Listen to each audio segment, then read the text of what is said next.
বাকিরা সময় মতো পালালেও আমি আর বল্টু বের হতে একটু দেরি হয়ে যায়। হ্যাঁ, কি আর করা, সিনেমা দেখা হলো না, বাড়িও যেতে পারবো না। বল্টুকে কোথাও না দেখতে পেয়ে ভয় ভয় হচ্ছিল। নারিকেল গাছের উপর থেকে আওয়াজ এলো, যার ফিরিস তাকে দিয়ে দে, তাকে দিয়ে দে।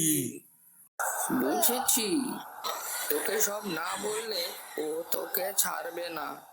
ওই মুদ্রার খনি কই তা জানার জন্যই তো মাছের এই কারবার। আমরা সবাই হাঁ করে ওনাদের কথা শুনছিলাম। এই বেটা খবিস, জমিদারের পয়সা খালি বুঝিয়ে দিচ্ছিস না কেন রে? তাকে হত্যা করলো, সে আর্তনাদ ঘর পর্যন্ত এলো। চামড়া মাছের